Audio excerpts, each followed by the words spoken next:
مفتی صاحب قبلہ، آپ یہ بتائیے افطار کی جو دعا ہوتی ہے تو وہ افطار کرنے سے پہلے پڑھی جاتی ہے یا افطار کرنے کے بعد میں پڑھیں؟ یہ بتائیے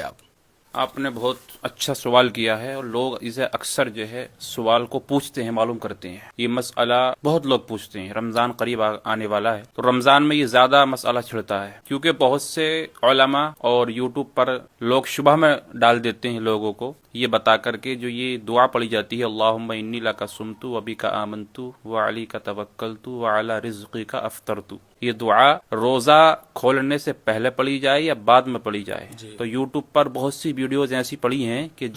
جس سے یہ ثابت ہوتا ہے کہ یہ دعا روزہ کھولنے کے بعد، روزہ افطار کے بعد پڑھی جائے، حالانکہ حدیث پاک میں کہیں بھی یہ صراحت نہیں ہے کہ یہ دعا پہلے پڑھی جائے یا بعد میں پڑھی جائے، یعنی سنت طریقہ اس کا پہلے پڑھنے کا ہے یا بعد میں پڑھنے کا ہے، کیونکہ کہیں بھی یہ ثابت نہیں ہے۔ اللہ رب العزت کے پیارے حبیب صلی اللہ تعالی علیہ وسلم نے مطلقاً ارشاد فرمایا ہے کہ اس دعا سے روزہ افطار کرو، تو اب یہ نہیں فرمایا کہ افطار کرنے کے بعد اس کو پڑھا جائے یا پہلے پڑھا جائے، لیکن بہتر و مناسب طریقہ یہی ہے کہ بسم اللہ الرحمن الرحیم پڑھیں، اس کے بعد یہ دعا پڑھیں، کیونکہ لوگوں کو شبہ ہو رہا ہے وعلی رزقک افطرت پر، کہ اس کا معنی ہے کہ میں نے تیرے رزق سے افطار کیا، یعنی ابھی ہم نے افطار کیا نہیں ہے، اور دعا کا معنی یہ ہو رہا ہے کہ میں نے تیرے رزق سے، اے اللہ تیرے رزق سے افطار کیا، روزہ کھولا، اور ابھی روزہ کھولا نہیں ہے،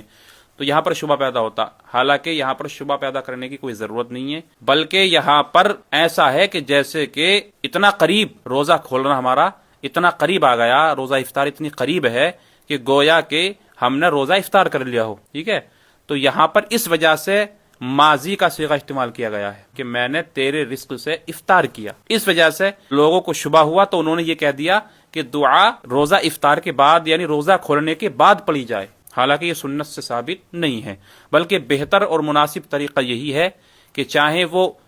دعا پہلے پڑھ لی جائے یا بعد میں پڑھ لی جائے، لیکن بہتر اور مناسب طریقہ یہ ہے کہ بسم اللہ الرحمن الرحیم پڑھ کے اس دعا کو پڑھا جائے